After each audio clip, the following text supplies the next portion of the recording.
രാജധർമ്മം പാലിക്കാത്തവൻ രാജ്യം ഭരിക്കാൻ യോഗ്യനല്ലെന്നും രാജിവെച്ചൊഴിയണമെന്നും സ്വന്തം പാർട്ടിയുടെ പ്രധാനമന്ത്രിയായ അടൽ ബിഹാരി വാജ്പേയി 2002 അന്നത്തെ ഗുജറാത്ത് മുഖ്യമന്ത്രിയായ നരേന്ദ്രമോദിയോട് പറഞ്ഞത് രാജ്യം മറന്നിട്ടില്ല. ഗുജറാത്ത് കലാപത്തിൽ മുസ്ലിങ്ങളെയെല്ലാം കൊന്നൊടുക്കുമ്പോൾ അനങ്ങാതെ നോക്കി നിന്ന നരേന്ദ്രമോദിയോട് വാജ്പേയി അത് പറഞ്ഞത് സത്യമാണ്. അന്ന് ഗുജറാത്ത് മുഖ്യമന്ത്രിയായിരുന്ന നരേന്ദ്രമോദിയെ രക്ഷിക്കാൻ LK അദ്വാനി നിന്നില്ലായിരുന്നെങ്കിൽ ഇന്ന് പ്രധാനമന്ത്രി കസേരയിൽ ഒരുപക്ഷെ മോദി എത്തില്ലായിരുന്നു. മുഖ്യമന്ത്രി സ്ഥാനത്ത് നിന്ന് മാറി ഇപ്പോൾ മോദി പ്രധാനമന്ത്രിയായി, എന്നിട്ടും പഠിച്ചത് അദ്ദേഹം മറന്നിട്ടില്ല. അതാണ് മണിപ്പൂരിൽ സംഭവിച്ചുകൊണ്ടിരിക്കുന്നത്.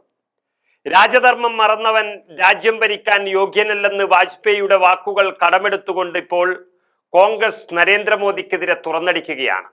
മണിപ്പൂരിൽ കലാപ സാഹചര്യം കത്തിച്ചു നിർത്തുന്നതിൽ BJPക്ക് ഗൂഢതാൽപര്യമുണ്ടെന്നും രാജധർമ്മം പാലിക്കാത്തതിനുള്ള ശിക്ഷയിൽ നിന്ന് പ്രധാനമന്ത്രി നരേന്ദ്രമോദിക്ക് ഒഴിഞ്ഞുമാറാനാകില്ലെന്നും കോൺഗ്രസ് അധ്യക്ഷൻ മല്ലികാർജുൻ ഖർഗെ തുറന്നടിച്ചിരിക്കുന്നു.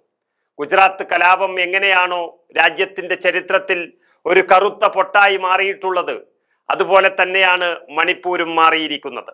ഗുജറാത്തിൽ മോദി രക്ഷപ്പെട്ടുവെങ്കിലും മണിപ്പൂരിൽ നരേന്ദ്രമോദിയുടെ സർവനാശം എന്നാണ് കോൺഗ്രസ് ഓർമ്മിപ്പിക്കുന്നത്. മണിപ്പൂരിൽ വീണ്ടും കലാപം പൊട്ടിപ്പുറപ്പെട്ട ഒരു സാഹചര്യം ചൂണ്ടിക്കാട്ടിക്കൊണ്ടാണ് കോൺഗ്രസിന്റെ അതിരൂക്ഷമായ വിമർശനം വന്നത്. കത്തുന്ന മണിപ്പൂരിലെ തീപ്പെട്ടിക്കൊള്ളിയാണ് BJP എന്നാണ് മല്ലികാർജുൻ ഖർഗെ വിശേഷിപ്പിച്ചത്. മണിപ്പൂരിൽ കലാപം തുടങ്ങിയ ശേഷം നരേന്ദ്രമോദി മണിപ്പൂരിലേക്ക് വന്നിട്ടേയില്ല, അങ്ങനെ ഒരു സന്ദർശനമേ നടത്തിയിട്ടില്ല.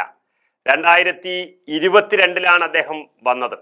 ആളുകളെ കൊന്നു തള്ളുന്നത് നോക്കി നിന്നതല്ലാതെ പ്രധാനമന്ത്രിയാണെന്ന കാര്യം പോലും മറന്നു മോദി ഒടുവിൽ മണിപ്പൂരിൽ പോയത് 2022 എന്ന് കോൺഗ്രസ് സാക്ഷ്യപ്പെടുത്തുകയാണ്. അവിടെ കലാപം തുടങ്ങിയതോ 2023 മെയ് 3 600-ൽ പരം ദിവസങ്ങൾ കഴിഞ്ഞിട്ടും മോദി അവിടേക്ക് പോയിട്ടില്ല, ആശ്വസിപ്പിച്ചിട്ടില്ല, പരിഹാരവും കണ്ടിട്ടില്ല. അവിടെയാണ് വാജ്പേയി പറഞ്ഞതുപോലെ രാജധർമ്മം മറന്നവൻ രാജിവെക്കണമെന്ന് രാജ്യം തന്നെ പറയാൻ പോകുന്നത്.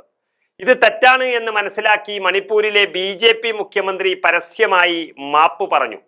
എങ്കിലും നരേന്ദ്രമോദിയുടെ അസാന്നിധ്യം അവിടെ വലിയ ചർച്ചയാവുകയാണ്. ലോക്സഭാ തിരഞ്ഞെടുപ്പിൽ അതിന്റെ ഫലം നമ്മൾ കണ്ടു. മണിപ്പൂരിലെ മുഴുവൻ സീറ്റും കോൺഗ്രസ് പിടിച്ചെടുത്തു. നിയമസഭാ തിരഞ്ഞെടുപ്പിലും ഇനി കോൺഗ്രസിന്റെ ഭരണം തിരിച്ചുപിടിക്കാൻ പോവുകയാണ്. ന്യൂനപക്ഷങ്ങളെ കൊന്നൊടുക്കിയതിൽ ഗുജറാത്ത് സർക്കാർ അന്ന് രക്ഷപ്പെട്ടുവെങ്കിലും അന്ന് വാജ്പേയി പറഞ്ഞ കാര്യങ്ങൾ മണിപ്പൂർ കലാപത്തിലായിരിക്കും കാലവും ചരിത്രവും സത്യമായിട്ട് നിലകൊള്ളുന്നതെങ്കിൽ പ്രധാനമന്ത്രി മോദി ഇനി ഒരു പക്ഷേ രാജിവെക്കേണ്ടി വരുന്നത്. അതാണ് കോൺഗ്രസ് പറഞ്ഞു തുടങ്ങിയിരിക്കുന്നത്. 600 ദിവസങ്ങൾ കഴിഞ്ഞിട്ടും ഒരു വർഗീയ ലഹള അവസാനിപ്പിക്കാൻ കഴിയാതെ അതിനെ ആളിക്കത്തിക്കുന്ന തീപ്പെട്ടിക്കൊള്ളിയായി പ്രധാനമന്ത്രി മാറുമ്പോൾ ഈ മതേതര രാജ്യത്ത് അദ്ദേഹം അധികം അധികാരത്തിലുണ്ടാകില്ല എന്നുള്ളതിന്റെ സൂചനയാണ് കോൺഗ്രസ് പുറത്തുവിട്ടിരിക്കുന്നത്. അല്ലെങ്കിൽ ഭാരതം മതേതരം എന്ന് പറയുന്നതിൽ അർത്ഥമുണ്ടാകില്ല.